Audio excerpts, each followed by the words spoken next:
அவனை கொடூரமாக ஒரு 20 பேர் தாக்கியிருக்காங்க அப்படின்னு ஒரு தகவல் வருது. எப்படி பார்க்குறீங்க? என்ன நடந்திருக்கும்னு நினைக்கிறீங்க? இந்த செய்திக்கு பிறகு நாம 20 பேர் சேர்ந்து ஒருத்தனை அடிக்கிற அந்த விஷுவலை நாம கற்பனை பண்றோம். அதனால நாம பதறோம். ஆனா இதற்கான அடிப்படை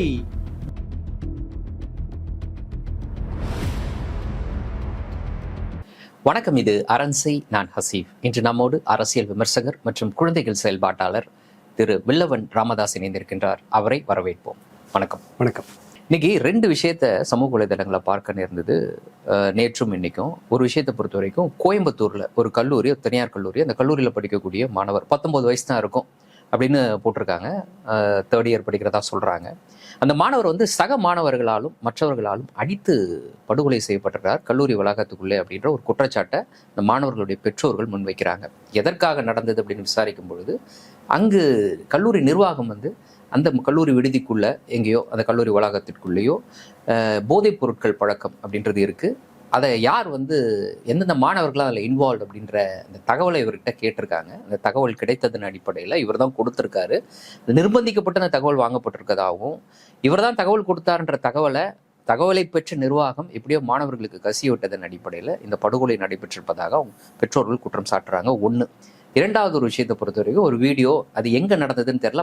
பார்த்தா அது ஒரு அரசு பள்ளி, அதில் அந்த வளாகத்துக்குள்ளே நடக்குது. ஒரு மாணவர் பார்க்கும்போது வெறும் ஒரு 8ஆம் வகுப்பு படிப்பான், 7ஆம் வகுப்பு படிப்பான்னு நினைக்கிற அந்த மாணவன் சக மாணவனை தாக்குவது, கொடூரமாக தாக்குறது அப்படின்றத பார்க்க முடியுது. யாருன்னா ஆசிரியர்கள் முன்னிலையிலே அவங்க தடுக்கவே முடியல அவனை. அந்த மாதிரியான விஷயத்தில் இப்படி தாக்குறாங்க.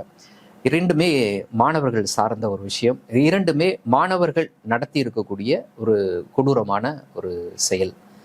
இப்போது நான் இந்த கேள்விக்கு போகிறதுக்கு முன்னாடி இன்னொரு விஷயம் எனக்கு ஞாபகம் வருது. இன்னைக்கு தமிழக சட்டப்பேரவையில் நிதித்துறை அமைச்சர் மரிய வில்சன் அவர்கள் அன்பு குறித்து பேசியிருக்கிறார். இப்போது இன்னைக்கு ஆட்சியில் இருக்கக்கூடியவர்கள் அன்பு, கருணை அப்படின்னு சொல்லக்கூடிய அதற்காக கொடுக்கக்கூடிய விளக்கம் தான் இதுவோ அப்படின்லாம் நமக்கு யோசிக்க தோணுது. சரி, முதல்ல நான் இந்த கோவையிலேருந்து இந்த கேள்வியை முன்வைக்கிறேன். இப்போ சக மாணவர்கள் என்னோடு படிச்சுக்கிட்டு இருந்தான் இவ்வளோ நாள், இல்லைன்னா என்னோட ஜூனியர் என்னோட சீனியர் யாரோ ஒருத்தர், அவனை கொடூரமாக ஒரு 20 பேர் தாக்கியிருக்காங்க அப்படின்னு ஒரு தகவல் வருது. எப்படி பார்க்குறீங்க? என்ன நடந்திருக்கும்னு நினைக்கிறீங்க? இது ஒரு காட்சி, ஒரு செய்தி சாவு நடந்த பிறகு நமக்கு அது ஒரு பெரும் அதிர்ச்சியை ஏற்படுத்துது. இன்னொன்று, நாம அந்த செய்திக்கு பிறகு நாம 20 பேர் சேர்ந்து ஒருத்தனை அடிக்கிற அந்த விஷுவலை நாம கற்பனை பண்றோம். அதனால நாம பதறோம். ஆனா இதற்கான அடிப்படை கூறுகள் சொசைட்டில பரவலா சப்ளை ஆயிடுச்சு. ஓகே. ஸோ இது ஒரு நியூ நார்மல், நாம் தயாரித்து கொள்ள வேண்டிய ஒரு நார்மல். இனி புதிய யதார்த்தம் இது. ஆமா, இதை போன்ற செய்திகளுக்கு நாம நம்மளை தயார்படுத்திக்கிறது தான் வழி. ஏன்னா புதுசு கிடையாது. கடந்த 1 மாசத்துல மட்டும் மைனர் இன்வால்வ் ஆகிருக்கிற செய்திகளை பார்த்தீங்கன்னா நீங்க ரொம்ப ஷாக் ஆகலாம். அல்லது கடந்த 6 மாசத்துக்குள்ள ரொம்ப ரேண்டமா எடுத்தாலே உங்களால 10 கொடூரமான இன்சிடென்ட் எடுக்க முடியும். 12-13 வயசு பசங்க கூட தங்கச்சியை கிண்டல் பண்ணான்னு சொல்லிட்டு இன்னொரு அதே வயசு பசங்களை அடிச்சு கொன்ன வழக்கு இருக்கு நார்த் இந்தியாவில். காவாயில புதைச்ச கதை இருக்கு. தமிழ்நாட்டிலேயே சமீபமா 1 மாசத்துக்குள்ள கூட இருக்கிற இவங்க மைனர் பசங்க, ஒருத்தர் இவங்கள செக்ஷுவலா பயன்படுத்தின ஒருத்தரை குடிக்க கூப்பிட்டு அடிச்சு கொண்டுட்டு தலையை வெட்டி வேற இடத்துல புதைச்சிருக்காங்க. இது விலங்கு சீரீஸோட தாக்கம். ஏன்னா அதுலதான் ஒரு ஸ்ட்ராங் மெசேஜ் ஒன்று அதுல இருந்தது. தலை இல்லைன்னா வழக்கை முடிக்க முடியாது அப்படிங்கறதான் அந்த சீரீஸோட மையம். தலை காணா போயிடும், தலையை தேடி போலீஸ் போவாங்க. அவர் போலீஸ் ஸ்டேஷன்ல டீ வாங்கி கொடுத்த ஒரு கேரக்டர் என்ன சொல்லுவாருன்னா, அவர் எக்ஸ்பிளைன் பண்ணுவார். இந்த காட்சி ஓடும்போது பின்னாடி அவரோட குரல் வரும். அதை வாய்ஸ் ஓவர் சொல்லுவாங்களா, பின்னாடி ஒரு குரல் போகும். அதுல என்னன்னா, நான் தெரிஞ்சுக்கிட்டேன் தலை இல்லைன்னா ஒரு வழக்கை முடிக்க முடியாது, வழக்கை பிடிக்கிறது கஷ்டம், இது மாதிரி ஏதோ ஒன்று சொல்லுவார். இதனுடைய தாக்கம் இல்லாட்டி அந்த பசங்களுக்கு அது தேவையில்லை. ஆனா நம்ம தெரிஞ்சுக்க வேண்டியது, இவை இந்த குற்றங்கள் அத்தனையிலையும் பார்த்தீங்கன்னா ஒரு மையமான வேறுபாடு இருக்கும். உணர்ச்சி வசப்பட்டு இவை நடக்கல. இதெல்லாம் இந்த வழக்கு நமக்கு தெரியல. செய்தி வந்தாதான் தெரியும். அதான் கோயம்புத்தூர் வழக்கு தெரியல. கோயம்புத்தூர் வழக்கு நமக்கு தெரியல. மற்ற எல்லா வழக்குகளும் குழந்தைகள் இன்வால்வ் ஆகிருக்கிற சின்ன பசங்க ரொம்ப பிளான்டா, வெல் பிளான்ட் அண்ட் மோட்டிவேட்டட் கொலைகள். ஏன் இது பிரச்சனை ஆகுது, இது ஏன் இப்போ தீவிரமாகும், இது ஏன் நம்ம குறைக்கிறது கஷ்டம்னு நான் சொல்றேன்னா, சிஸ்டமேட்டிக்கா இப்படி ஒன்று நடக்காம இருக்கிறதுக்கான எந்த வழியும் நம்ம பின்பற்றவே இல்லை. தோராயமா 5ல் ஒரு குழந்தை ஒரு ஸ்லோ லேர்னர் அல்லது லேர்னிங் டிஃபிகல்ட்டி இருக்கிற ஒரு குழந்தை இந்தியாவில். எண்ணிக்கை அதை விட ஜாஸ்தி ஆகலாம், நான் என்னுடைய அனுபவத்தில் சொல்றேன். பட் கையில் இருக்கிறது 5ல் ஒருத்தருக்கு இப்படி ஆகலாம். சில ஸ்டடி சொல்றது 11%, 11-12% குழந்தைங்க இப்படி இருக்கலாம்னு. அப்படிலாம் இல்லை, இது நிறைய தான் இருக்கு இப்போ. ஆனா இதை சரி செய்யறதுக்கான முயற்சிங்கிறது எங்கேயுமே கிடையாது. இந்தியாவில் எனக்கு தெரிஞ்சு ரொம்ப ஹை அண்ட் ஸ்கூல்ஸ்ல அது இருக்கலாம், அல்லது வேறு சில இடங்கள்ல அது முயற்சி செஞ்சாலும் கூட அது எந்த அளவுக்கு இதாக இருக்குன்னு தெரியல. பட் ப்ராக்டிக்கலாக பார்த்தோம்னா 99 விழுக்காடு பள்ளிகளில் இந்த ஸ்பெஷல் சில்ட்ரனை கையாள்வதற்கான சிறப்பு ஆசிரியர்கள் கிடையாது. Remedial teacher. கொடுமை என்ன தெரியுமா, இந்த டீச்சருக்கு 12ஆம் கிளாஸ் குவாலிஃபிகேஷன் போதும். அவங்க ஸ்பெஷலைஸ்டு வந்து ஏதோ ஒரு மாஸ்டர் டிகிரி முடிச்சுட்டு வந்து ஒரு ட்ரைனிங் எடுத்துட்டு வந்தெல்லாம் பாடம் நடத்த வேண்டிய தேவையே இல்லை. 2 வாரம் ட்ரைனிங் போதும். ஒரு 12ஆம் கிளாஸ் குவாலிஃபிகேஷன் இருக்கிற ஒருத்தர் போதும். வாரம் 2 அல்லது 3 கிளாஸ் போதும். ஆல்டர்னேட் டேஸ்ல ஒரு மணி நேரம், வாரத்துக்கே 2 மணி நேரம்னு ஒதுக்கினால் கூட 5வது படிக்கிறதுக்குள்ள இந்த குழந்தைங்களை நார்மல் ஸ்ட்ரீமுக்குள்ள கொண்டு வந்துட முடியும். ஸ்லோவா அவங்க பிக்கப் ஆயிடுவாங்க. இது இன்ன வரைக்கும் இந்தியாவில் நடக்கல. அதுக்குள்ள ஏன்னு கேட்குறேன், அது காலேஜில் வந்து கொலை பண்ணுறதுக்கும் ஹை ஸ்கூலில் கொலை பண்ணுறதுக்கும் பிரைமரி ஸ்கூலில் ஒரு ரெமிடியல் டீச்சர் இருக்கிறதுக்கும் என்ன சம்மந்தம்னு கேட்டிங்கன்னா, ஒரு படிக்க முடியாத ஒரு குழந்தை வாசிக்க வரல என்ன செய்யும்? 6th ஸ்டாண்டர்டில் உங்களுக்கு பாடம் கஷ்டமாயிடும். 3வதுல நீங்கள் சென்டென்ஸ் எழுதணும். 3வது நீங்கள் படிக்க வந்துட்டீங்கன்னா உங்களுக்கு வந்து கொஸ்டின் பேப்பரை வந்து எக்ஸ்பிளைன் பண்ண மாட்டாங்க. டெக்னிக்கலா நம்ம படிச்சு புரிஞ்சு பதில் சொல்லணும். நீங்க கேள்வியை புரிஞ்சுக்கணும், கேள்வியை புரிஞ்சுட்டு அதற்கான பதில் எழுதணும். போர்ஷன் அதிகமாகும் 3வதுல இருந்து. அப்போ இது வாசிக்க தெரியாத ஒரு குழந்தை, அது வரைக்கும் நீங்க ஏதோ ஒன்று உருட்டி புரட்டி பாஸ் பண்ண வச்சிடலாம். 3வதுல கேள்வி படிக்க தெரியாது, ஆன்சர் எழுத தெரியாது. ஸோ அவங்க பாடம் நடத்தும் போதும் போர்டில் இருக்கிறது புரியாது. நீங்க பாடம் போர்டில் எழுதும் போது ஆப்பிள்ன்றதை வந்து ஆப்பிள்னு படிச்சுட்டு நீங்க உங்க மைண்ட்ல இருக்க ஆப்பிள்ல இருந்து ஆப்பிள் எழுதணும். பட் அவங்களுக்கு அது ஏதோ படம் மாதிரி தெரியும் ஒரு குழந்தைக்கு. ஒரு உதாரணத்துக்கு சொல்றேன், நிறைய மல்டிபிள் இஷ்யூஸ் இருக்கு. அப்போ அந்த குழந்தை ஏவை பார்த்து ஏவை எழுதணும், பியை பார்த்து பி எழுதணும். மற்ற குழந்தையோட ஸ்லோ ஆகும். ஸ்லோவா அவங்க அகாடமிக்ஸ்ல இருந்து வெளியில வருவாங்க. டீச்சர்ட்ட இருந்து புறக்கணிக்கப்படுவாங்க, சக மாணவர்கள்ட்ட இருந்து புறக்கணிக்கப்படுவாங்க. கவனிச்சா புரியாத குழந்தை என்ன பண்ணும்? வேற ஏதாவது வேலை செய்யும், பக்கத்துல நோண்டும், கையில ஏதாவது நோண்டும், டீச்சரோட வெறுப்புக்கு ஆளாவாங்க, டிஸ்டர்பிங் சைல்டா இருக்கும், ஐசோலேட் பண்ணுவாங்க. இந்த ஐசோலேட் பண்ற குழந்தைங்க எல்லாம் என்ன ஆகும்? அவங்களுக்குள்ள ஜோடி சேருவாங்க. அவங்களுக்கு ஒரு 12 வயசுல அடுத்தது என்ன வரும்? ஒரு அடோலசன்ஸ்ல அவங்களுக்கு ஒரு ஐடென்டிட்டி தேவைப்படும். பட் வீட்டால் வெறுக்கப்படுவார்கள், ஆசிரியர்களால் வெறுக்கப்படுவார்கள், சக படிக்கிற மாணவர்களால் புறக்கணிக்கப்படுவாங்க. இவங்களுக்கு கூட இருக்க ஜோடி யாரு? இவங்களை போல புறக்கணிக்கப்பட்டவங்க. அவங்களுக்கு ஒரு ஐடென்டிட்டி கிரைசிஸ் வருது. ஸ்போர்ட்ஸ்ல சாமானியத்துல சேர்க்க மாட்டாங்க. நீ அங்கேயே படிக்கல, நீ ஏன் வந்து என்ன சிக்கல்ல மாட்டி விடுறேன்னு நம்ம ஸ்கூல்ல பார்த்துருப்போம். ஏதாவது ஸ்போர்ட்ஸ்க்கு அவன் போக முயற்சி பண்ணுவாங்க குழந்தைங்க. எப்ப உங்க மேத்ஸ் டீச்சர் என்ன திட்டுவார், நீ வராத போன்னு அனுப்பிச்ச கதையெல்லாம் நான் பார்த்துருக்கேன். இது நான் வேலை செய்யும் போதே பார்த்துருக்கேன், மாணவனா இருக்கும் போது இல்லை. அப்போ எல்லாத்துலயும் புறக்கணிக்கப்படும் போது அவர்கள் தனக்கான அடையாளம் தேடணுங்கும் போது அவங்களுக்கு உடனடியா வர்றது என்ன? ஒரு ஹீரோவை காப்பி பண்ணுவாங்க அல்லது வயலண்டா ஏதாவது பண்ணுவாங்க. அப்பதான் அடுத்தவன் கவனிப்பான், அப்பதான் அடுத்தவன் பயப்படுவான், நீ என்ன கூட சேர்த்துக்கல. சரி, இப்போ நீங்கள் சொல்கிறது எல்லாமுமே நம்ம வந்து நிறைய பேசிட்டோம், நிறைய டிஸ்கஸ் பண்ணிட்டோம்.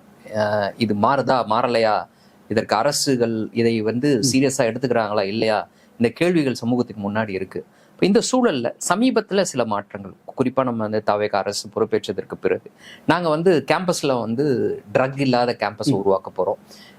அதற்காக நாங்கள் வந்து ட்ரக் அம்பாசிடர்ஸை உருவாக்க போகிறோம். இந்த ட்ரக் அம்பாசிடர்ஸ் என்ன அப்படின்னா, அவர்கள் தான் வந்து கண்காணிப்பார்கள்.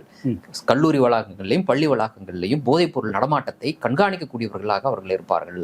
அவர்கள் கண்காணிப்பாங்கன்னா என்ன அர்த்தம்? அப்படி ஒன்று நடந்துச்சுன்னா அவங்க போய் வந்து சொல்லுவாங்க, நிர்வாகத்திட்ட சொல்லுவாங்க, இல்லைன்னா ஆசிரியர்கிட்ட சொல்லுவாங்க, தலைமை ஆசிரியர்கிட்ட சொல்லுவாங்க, பிரின்சிபல்கிட்ட சொல்லுவாங்க. அப்படி சொல்லித்தான் இன்னைக்கு ஒரு பையன் வந்து இப்படியாக அவருக்கு இப்படிப்பட்ட ஒரு அசம்பாவிதம் நடந்திருக்கு அப்படின்னா, இதை இன்னும் பொறுப்போடு இன்னும் இந்த ட்ரக் அம்பாசிடர் அப்படின்ற அந்த திட்டத்தை இன்னும் ரொம்ப கேர்ஃபுல்லா பொறுப்பா டிசைன் பண்ணணுமா, இல்ல அவசர கதியில இதை செய்யறாங்களா? எனக்கு புரியும். அவசர கதியில இல்ல, இது ஏற்கனவே இருந்தது. அதுக்கு ஒரு புது பேரை வச்சு இவங்க சொல்றாங்க. ஏற்கனவே அந்த குழுக்கள் இருந்தது திமுக ஆட்சியிலேயே. அங்க ஒரு மாணவர்களை ஒவ்வொரு கிளாஸுக்கு ஒருத்தர் எடுத்து அவங்களுக்கு வந்து அவர்களுக்கு ஒரு தனியா பயிற்சி கொடுத்து அவங்க வகுப்புல யாராவது இந்த மாதிரி இருக்காங்களாங்கிறத பார்த்துட்டு வந்து தகவல் கொடுக்கணும். ஓகே. அப்படி கொடுக்கறதன் வழியாக அது வந்து அவங்கள மாட்டி விடுறதெல்லாம் கிடையாது. அந்த பழக்கத்துல சந்தேகத்துல இருக்கவங்கள அவங்கள பார்த்துட்டு அங்கே ஸ்கூல் லெவல்ல என்ன இருக்கும், தலைவணி வைக்கிற அந்த பிரச்சனை தான் இருக்கும். அதை நெறிப்படுத்துவதற்கான ஒரு சிஸ்டம் இருந்தது. அதே போல் இதோட எக்ஸ்பான்ஷன் தான் இதெல்லாம் ட்ரக் அம்பாசிடர். பட் இப்போ வந்து பிரச்சனையினுடைய தீவிரம் புரியாமல் இவங்க வந்து என்னன்னா, அதிகாரிகளோட அறையில் யோசனைகள் உருவானா இப்படிதான் அதோட ரிசல்ட் இருக்கும். ரியாலிட்டி வேற இருக்கும், களம் வேற ஒன்றாக இருக்கும், வேற ஒன்றா இருக்கும். நம்ம படிக்காம அவங்க மேல உட்காந்துட்டு ஒரு முடிவு எடுக்கிறது இப்படி இருக்கிறதுக்கு தான் வாய்ப்பு இருக்கு. ஏன்னா இதுக்கு முன்னாடியும் இந்த தப்பெல்லாம் நடந்திருக்கும். அது என்ன பண்ணுவாங்கன்னா, பள்ளி வளாகத்துல நான் படிச்சிருக்கிற ஒரு இதுல வளாகத்தை சுத்தி இருக்கிற கடைகள்ல போதைப் பொருட்கள் விற்பனை, அதாவது ஹான்ஸ் எல்லாம் அதெல்லாம் விற்பனை செய்யப்படாமல் விற்பனை செய்யப்படவில்லையாங்கிறத உறுதிப்படுத்தணும். ஆசிரியர்களுக்கு வேலை அது, அவங்களுக்கான ஒரு வேலை அது வாத்தியாருக்கு. அவங்க போய் ரைடு போகணுமா கடைக்கலாம், அதாவது அங்க இருக்காங்கிறத அவன் செக் பண்ணணுமா. இது போதைப் பொருள் குறித்த செய்தி உங்களுக்கு வரணும் அப்படின்னா இதுல பெற்றோர்களை இன்வால்வ் பண்ணாம நீங்க அதை கண்டுபிடிக்கிறது ரொம்ப கஷ்டம். ஓகே. எதுன்னா முதல் பாயிண்ட் என்னன்னா, அவங்களோட நடத்தை வீட்டுல வித்தியாசமா இருக்கா, அவங்க விட்ராயல் இருக்கா, அதாவது ஹால்ல உட்காராம ரொம்ப நேரம் போய் தனியா உட்காந்துக்கிறாங்களா, பணம் காணா போதா, பணம் நிறைய குடுக்குறீங்களா, சோர்வா இருக்காரா, ஆள் சோர்வா இருக்காங்களா, தூக்கமின்மை இருக்கா, இது எல்லாத்தையும் வீடு கண்டுபிடிக்க முடியும். ஸ்கூல்ல கொஞ்சம் ஒரு மாதிரி அவங்க தன்னை அதுக்கு தகுந்த மாதிரி தக்க வச்சுக்கலாம், காலேஜ்ல அந்த மாதிரி செஞ்சுக்கலாம். சேர்க்கை, செலவு, போன்ல என்ன பண்றாங்க, இது எல்லாத்தையும் கண்காணிக்கிற இடத்துல வீடு இருக்கு. சரி, நீங்க பெற்றோர்களை அப்படியே தண்ணி தெளிச்சு விட்டுவிட்டு ஸ்கூல்ல அதை செய்யணுங்கிறதே ஒரு வன்முறை. அது சரி. அப்படி ஒருத்தர் அறிவிக்கிறது இருக்குல்ல பொதுவில், இவர் தான் ட்ரக் அம்பாசிடர், இல்லைன்னா இந்த குழு தான் வந்து போதை தடுப்பு குழு, இவர்கள் எல்லாம் மாணவர்கள்னு சக மாணவர்களுக்கு அறிவிப்பதே வந்து அவர்களை காட்டி கொடுப்பதானே. நாளைக்கு ஏதாவது ஒரு பிரச்சனை வந்து அவரை கூப்பிட்டு நிர்வாகம் விசாரிச்சா இவன் தான் காரணமா இருக்கணும்னு அவங்க தெரிஞ்சுப்பாங்க. அப்ப இதுவே ஒரு தவறான முன்னுதாரணம் தானே, இல்ல தவறான வடிவமைப்பு. இந்த வடிவம் தவறானது. நீங்க அந்த அம்பாசிடரை வந்து அவேர்னஸ் கொடுக்கறதுக்கான ஒரு இதுவா, அதாவது அவங்களை வந்து அறிமுகப்படுத்துறது முன்னாடி எப்படி இருந்ததுன்னா, கிளாஸ்ல யாராவது ஒருத்தன் சொல்ல தயங்குனான்னா அவன் அணுகலாம். ஒரு சப்போர்ட் இதுதான். அவன் சொல்றாங்கிறதுனால போய் அவனுக்கு பிடிச்செல்லாம் எடுத்துட்டு வந்து பண்ணிட மாட்டாங்க. அது என்னன்னா, ஒரு கண்டென்ட் அவங்க எடுத்துட்டு போய் அவங்க வகுப்பறையில ஃப்ரெண்ட்லியா இருக்கிற ஒரு இதுல வாய்ப்புல கொடுக்கறது. இன்னும் சில இது வந்து ஒரு கிளாஸ் ரெப்ரஸன்டேட்டிவ் மாதிரி தான். எல்லாத்தையும் போய் நம்ம ஒவ்வொரு கிளாஸ்லயும் பண்ண முடியாதுங்கிறதுனாலதான் இந்த தகவல் சொல்றதுங்கிறது ரொம்ப ஆபத்தான ஒண்ணு. ஏன்னா இப்ப ட்ரக்ஸ் வந்து முன்னாடி மாதிரியானது இல்லை. முன்னாடினா கஞ்சாங்கிற லெவல்ல பார்த்தாலுமே கூட அதனோட விலைங்கிறத விடவும் இப்போ வந்து மெத்து, எக்ஸ்ட்ரசி இதெல்லாமே ஆயிரங்கள்ல போறது. ஒரு கிராம் 10,000 ரூபா போற பொருள் இதெல்லாம். அது மெத்துலையும் வெவ்வேறு இது இருக்கு.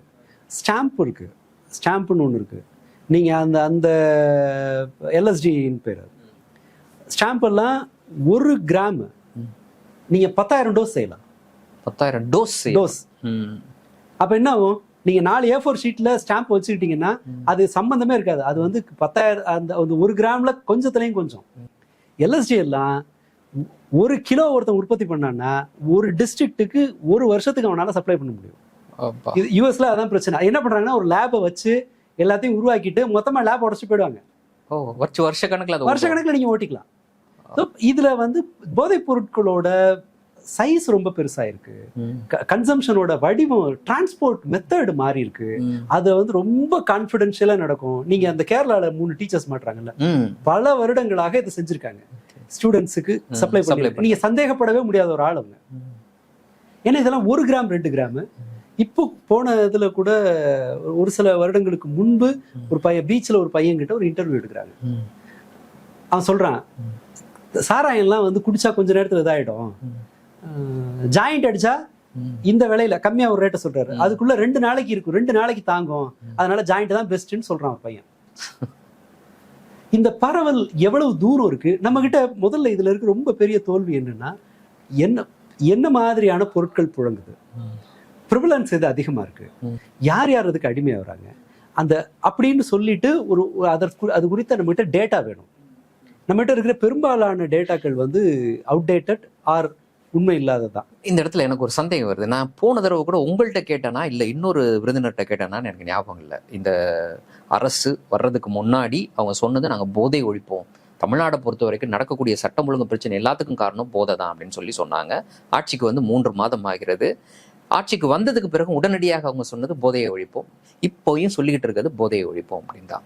அப்போ இந்த 3 மாதத்தில் இவர்கள் போதையை ஒழிப்போம் அப்படின்ற அந்த விஷயத்துல சீரியஸா வேலை செஞ்சிருந்தா தமிழ்நாடு முழுவதும் அங்கொன்றும் இங்கொன்றுமாக இல்லாம ஒட்டுமொத்தமாக ஒரு பெரிய நெட்வொர்க் மாட்டுச்சு.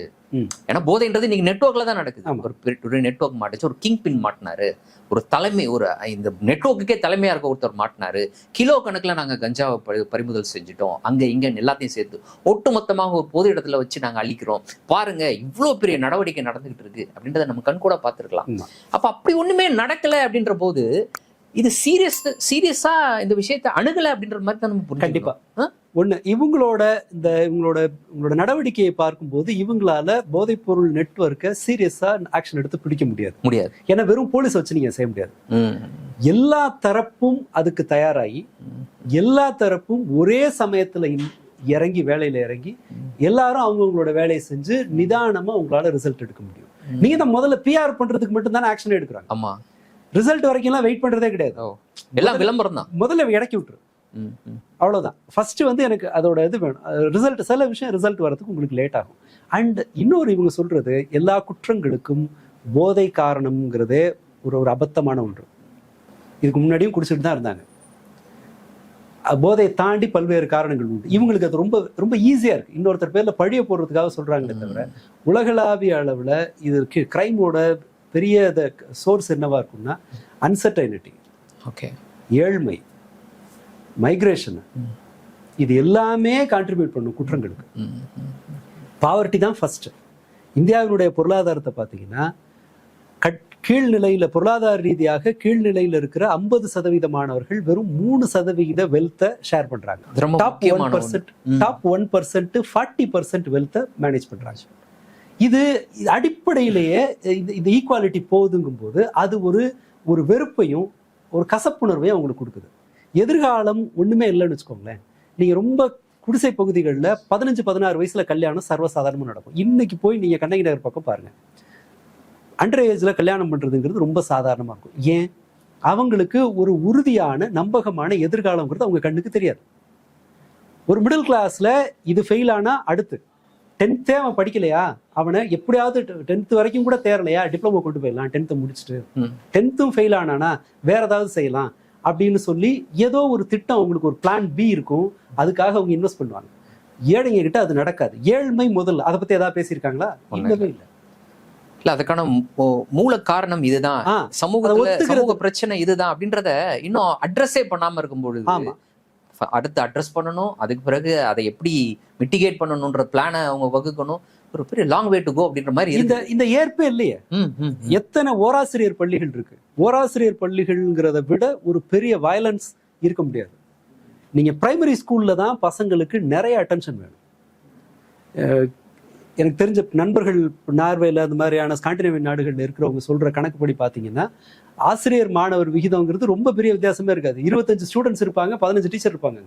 எல்லாத்தையும் சேர்த்து ஸ்டாஃப்ஸ் ஒட்டுமொத்தமா ஒரு 2 பேருக்கு ஒருத்தருங்கிற அளவு கிட்டத்தட்ட வரும். இப்ப எனக்கு நீங்க சொல்லும் போது அந்த வீடியோ தான் மைண்ட்ல ஓடுது. அங்க வந்து கிட்டத்தட்ட அந்த வீடியோல அந்த அரசு பள்ளி மாணவன் 8ஆம் வகுப்போ 7ஆம் வகுப்போ படிப்பான்னு நினைக்கிறேன், கிட்டத்தட்ட 4 ஆசிரியர்கள் தடுக்கிறாங்க அவரை. இல்ல, ஆனா அதை ஒண்ணு கவனிங்க. இது உங்களுடைய காலத்துல ஒருத்தன் அந்த மாதிரி வயலண்டா இருக்கான்னா ஒரு ஆசிரியரினுடைய நடத்தை எப்படி இருக்கும்? ஒருத்தன் அடி போறான்னா தடுப்பாங்க, முரட்டுத்தனமா தடுப்பாங்க. ஒரு அடி விடுறது, ஒரு அடி பையனை தடுத்துருவாங்க. இப்ப டீச்சர்ஸ் பயப்படுறாங்க பாத்தீங்களா? ஆமா, கவனிச்சேன். ஒரு பாதுகாப்பான தூரத்துல விலகுறாங்க, அவனை தடுக்க முடியல, பயமா இருக்கு அவங்களுக்கு. ஒண்ணு எனக்கு 2 விஷயம் தோணுச்சு. ஒண்ணு, அவன் நம்மள அடிச்சிருவானோ, நமக்கு அசிங்கமாயிடுமோன்னு அப்படி பயப்படுறாங்களா, இல்ல நான் போய் அவனை தடுத்தோம்னா ஏதாவது பின்விளைவு வரும், எனக்கு எதுக்கு பிரச்சனை? ஆமா, 2 சிக்கல் இருக்கு. இதுல வந்து நாம வந்து சில விஷயங்களை ரொம்ப வெளிப்படையா பேசிடுறதுதான் நல்லது. பெற்றோர்கள் இப்போ வந்து நிறைய கரப்டா இருக்காங்க அப்படிங்கிற யதார்த்தத்தை நாம ஒத்துக்கணும். ஏன்னா பையன் போய் ஒரு விஷயத்த சொன்னா அதை அப்படியே கண்ணை மூடிக்கிட்டு நம்பி ஸ்கூல் பேர்ல பழி போடுற பழக்கம் பள்ளிகள்ல உண்டு. ஒரு ரிஸ்க் எடுக்க இன்னைய சூழ்நிலையில ஒரு ஆசிரியர் விரும்ப மாட்டார். கரூர் பக்கத்துல ஒரு ஸ்கூலு டீச்சர் பேர்ல செக்ஷுவல் அபியூஸ் கம்ப்ளைண்ட் கொடுக்குறாங்க, ஆசிரியர் அரெஸ்ட் பண்ணப்படுறாங்க. மறுநாள் மற்ற எல்லா மாணவர்களும் ரோட்டுக்கு வந்து பேரண்ட்ஸோட போராடுறாங்க. அவங்க ரொம்ப நல்ல டீச்சர், ஆசிரியர் அவருன்னு சொல்லிட்டு போராடுறாங்க. நாம தினம் ஒரு குற்றச்சாட்டை பெற்றோர்கள் அணுகுகிற விதத்துல ரொம்ப மோசமான வீழ்ச்சி இருக்கு. இதை நாம மறுக்க கூடாது. பிரச்சனை அங்கிருந்து ஆரம்பிக்குது. ஆனா இப்போ இந்த மாதிரி ஒரு சூழல்ல ஒரு டீச்சர் வேற என்ன பண்ண முடியும்? ஒரு வழிகாட்டுதல், நான் ஸ்கூல் கவுன்சிலர் இருந்தபோது அரசாங்கத்திடமிருந்து வந்த ஒரு ஒரு வழிகாட்டுதல் ஒன்று இருக்கு. அதுபடி ஃபாலோ பண்ணீங்கன்னா நீங்க ஸ்கூலை நடத்தவே முடியாது. வயலண்டா நடந்துக்கிற குழந்தைக்கு முதல்ல கூப்பிட்டு அட்வைஸ் பண்ணுங்க. ரெண்டாவதா அவங்களுக்கு டிராயிங் வரைஞ்சு அந்த மாதிரியான இதை கொடுங்க, பனிஷ்மெண்ட்டை கொடுங்க. அடுத்ததா இதை செய்யுங்கன்னு சொல்லி வரிசையா இருக்கு. முதல் ரவுண்ட்ல கையை காலை உடைச்சிடுறாங்க. நீங்க அதெல்லாம் ஹேண்டில் பண்ண தெரியாதா? கொஞ்சம் இது நல்ல விஷயம். எதை எப்படி ஹேண்டில் பண்ணணும். இப்போ நீங்க பிரிட்டனோட எதை எடுத்துப்போம், நம்ம அங்க இருந்தாலும் எல்லா மாடலையும் எடுக்கிறோம். பிரிட்டன்ல இதற்கான வழிகாட்டுதல்கள் உண்டு. என்ன செய்யறது, எந்த வயலன்ஸுக்கு என்ன பண்ணணும், எது ஸ்கூலை விட்டு பர்மனண்டா டிஸ்மிஸ் பண்ற வரைக்கும் எப்படி அதை செய்யறதுங்கிற ப்ரொசீஜர் உண்டு. நம்ம கிட்ட அந்த மாதிரி ஒன்று கிடையாது. நீங்க ஒருத்தரை டிஸ்மிஸ் பண்ணவே முடியாது. இப்போ டிஸ்மிஸ் பண்ண முடியாது. இப்போ பார்வை வந்து அந்த பையனோட இதில் இருக்குன்னு வச்சுப்போம். ஒரு முரட்டு மாணவன் கைகால உடைக்கிற அளவுக்கான ஒரு பையனை நீங்கள் அகாமடேட் பண்ணீங்கன்னா மீதி 30 பேரை நீங்கள் ரிஸ்கில் மாட்டுவீங்க. நமக்கு யாரை அனுப்பக்கூடாதுங்கிறதுல நமக்கு ஒன்று இருக்கே தவிர, பாதிக்கப்படுகிற இன்னொருத்த அடி வாங்குற இடத்துல ஒன்று இருந்தான்ல, ஒரு பையனோட வயலன்ஸ், மற்ற குழந்தைங்களோட முகத்தை எல்லாம் பாருங்க. ஐயோ, எல்லாருமே அந்த டோரை உதைக்கிறான். ஆமா, இதெல்லாம் வந்து முழுக்கவே இது வேற ஒரு பிரச்சனை. இந்தியாவில் 2011 சில்ட்ரன் வில்லேஜ்னு ஒரு அமைப்பு நடத்தின ஒரு ஆய்வு. 2 கோடி குழந்தைகள் செயல்பாட்டு அளவில் கைவிடப்பட்டவர்களா இருக்காங்க இந்தியாவில். பேரண்ட்ஸ் இருக்கலாம், ஆக்சுவல் கணக்கு பார்த்தீங்கன்னா ஒரு 30 லட்சம் பேர் தான் நிஜமா டெக்னிக்கலி கைவிடப்பட்டவர்கள். அப்பா அம்மா இருக்க மாட்டாங்க, அல்லது பெற்றோர்கள் கைவிட்டுட்டு ஒரு ஆசிரமத்தில் விட்டுருவாங்க, சாலையோர குழந்தைகளா இருப்பாங்க. இதை மாதிரி இருக்கிறவங்க 30 லட்சம். ஆனால் ஆக்சுவலா ஒரு ஜென்ரலா ஒரு குழந்தைக்கு கிடைக்க வேண்டியதெல்லாம் கிடைக்காம கைவிடப்பட்ட நிலையில பெற்றோர்கள் இருந்தாலும் கைவிடப்பட்ட நிலையில இருக்கவங்க 2 கோடின்னு கணக்கு. இன்னைக்கு எதை எடுத்து இவங்களோட தினசரி இது எப்படி இருக்கும்? குழந்தைங்க இன் ஜென்ரல் இம்பல்சிவா தான் இருப்பாங்க. அவங்களோட உணர்வு தான் மேல இருக்கும். உங்களுக்கு அதை கட்டுப்படுத்துகிற நெறிப்படுத்துகிற வேற ஒரு மெக்கானிசம் இருக்கணும். அப்பா அம்மா இல்லைன்னா வேற ஒருத்தட்ட அவனுக்கு சொல்றதுக்கு ஒரு வழி இருக்கணும். படிப்பு வரலைன்னா அதை வந்து இல்ல பரவாயில்ல வேற ஒன்று செய்யலாம்னு சொல்றதுக்கான ஒரு ஆள் இருக்கணும். நீங்க சும்மா விட்டுட்டீங்கன்னா அவங்க வயலண்டா தான் இருக்க வாய்ப்பு இருக்கு. ஏன்னா வயலன்ஸ் வந்து இப்ப சப்ளை ஆகிக்கிட்டே இருக்கு. எண்ட்லெஸ் சப்ளை வயலன்ஸ் மட்டும்தான். இது இன்னைக்கு ஒன்று வந்திருக்கு, இப்போ ஒரு படம் வந்திருக்கு, அதுவும் கூட வெறும் வயலன்ஸ் தான். யாரு? டிசின்னு ஒரு படம். அவரு அந்த டைரக்டர் வழக்கமா வயலன்ஸ் வச்சுதான் படமே எடுப்பாரு. வயலன்ஸ்க்கு நடுவுல கொஞ்சம் படம் இருக்கும். தமிழ் சினிமாவுடைய ஒரு இதுல வந்து, அதாவது என்ன சொல்றது, உறுதியா ஓடக்கூடிய ஒண்ணு. மாஸ் ஹீரோ இன்னைக்கு வந்து முதலமைச்சரா உட்கார்ந்து இருக்கிறாரு. உட்கார்ந்ததுக்கு பிறகுதான் படம் ரிலீஸ் ஆகுது. வெளியில கட் அவுட் வைக்கிறாங்க, ஒரு பெரிய கம்பியில வந்து அடிச்சு அதுல இருந்த ரத்தத்தை நக்கிக்கிட்டு இருக்கிறாரு. அவரோட அதே மாதிரி கோயம்புத்தூர் கிணத்து கடவுல கத்தியால தன் கூட குடிக்கிற நண்பன், 16 வயசு பையன், 22 வயசு 2 பசங்க, இந்த 3 பேரோட கேங், குடி கேங். இந்த குழுவில் நைட்டு சண்டை நடக்குது. அதுக்கு பிறகு அந்த 16 வயசு பையனும் 22 வயசு பையனும் அவனை போய் கத்தியால வெட்டி நெஞ்சில சுத்தியலால அடிச்சு, இல்ல இது அடிச்சது மட்டும் பிரச்சனை இல்லை, அதை இன்ஸ்டாகிராம்ல வீடியோ எடுத்து போடுறாங்க, வாட்ஸ்அப்ல ஸ்டேட்டஸ் வைக்கிறாங்க. அதுல இதே காட்சி வருது. அந்த ரத்த கத்திய அப்படி வாயில வச்சு அவன் போஸ்ட் கொடுக்குறான். 16 வயசு. யோசிச்சே பார்க்க முடியல. எஸ். ஆனா இது நமக்கு இப்படி ஒரு காட்சி வரும்போது நம்ம ரியாக்ட் பண்றோம். ஆனால் இப்படி ஒரு நிகழ்வு நடப்பதற்குண்டான கிரவுண்ட் ப்ரிப்பரேஷன் வந்து நிறைய நடந்திருக்கு. கிரவுண்ட் வேற மாதிரில ப்ரிப்பேர் ஆயிட்டு இருக்கு. இப்ப நம்ம பாக்குறோம் இவ்வளவு வல்னரபிளா இருக்காங்க எல்லாருமே. நீங்க சொன்ன எல்லா சமூக காரணங்களும் இருக்கு. எந்த நேரத்திலும் அவங்களுடைய அந்த கோபத்தை இல்லாட்டினா அவங்களுடைய அந்த நிலையில அவங்கள இன்னொன்றாக மடைமாற்றுவதற்கான எல்லா வாய்ப்புகளும் இன்னைக்கு சமூகத்துல இருக்கு. ஆனா அது போன்ற பள்ளி வளாகங்கள்ல, அது போன்ற கல்வி கற்கக்கூடிய வளாகங்கள்ல இப்போ சாதாரணமா அமைச்சர்கள் போய் தாவேகா வாழ்க, டிவிக்கேன்னு கத்த வைக்கிறாங்க. அதை வந்து ஊக்குவிக்கிறாங்க அதை செய்யற விஷயத்த. அது ஒரு பக்கம் பார்க்குறேன். இன்னொரு பக்கம் கரூர் ஸ்டாம்பீடுன்றது சமீபத்தில் நடந்த ஒரு மிக முக்கியமான ஒரு உதாரணம். இது மாதிரியாக என்டர்டெயின்மெண்ட் இல்லாட்டினா என்னுடைய ஆதார்ச நாயகன் ஒருத்தன் அவர் வராரு, அவரை பார்க்கறதுக்காக நான் ஒன்று கூடுறேன். அதை தாண்டி எனக்கு எதுவுமே கிடையாது. அது ஒன்று கூடுறேன். அந்த ஒன்று கூடல் அப்படின்றது எவ்வளவு பெரிய பயங்கரத்துல முடிஞ்சது அப்படின்னு நம்ம பார்த்தோம். அதற்கு பிறகும் கூட போன சனிக்கிழமை இங்க ஒரு மால்ல, சென்னையில் இருக்கக்கூடிய ஒரு மால்ல ஒருத்தர் வராரு, ஒரு ஸ்டார் ஒருத்தர் வராரு. அவர் வராருன்னொடனே அவ்வளோ பெரிய கூட்டம். அங்க ஒரு ஸ்டாம்பீட் நடந்திருக்கும். கடைசியில் அந்த ஷோவை கேன்சல் பண்ணிட்டாங்க. இது கண்டினியூ ஆகிட்டே இருக்குது. அப்போ இதை எல்லாம், இந்த ஆபத்தை உணர்ந்து, இந்த பிரச்சனைகளை உணர்ந்து இதற்காக இதை சமாளிப்பது இல்லைன்னா இதை வந்து சரி செய்யக்கூடிய எண்ணம் இருக்கக்கூடிய ஒரு அரசு இன்னைக்கு அமைந்திருக்கிறதா?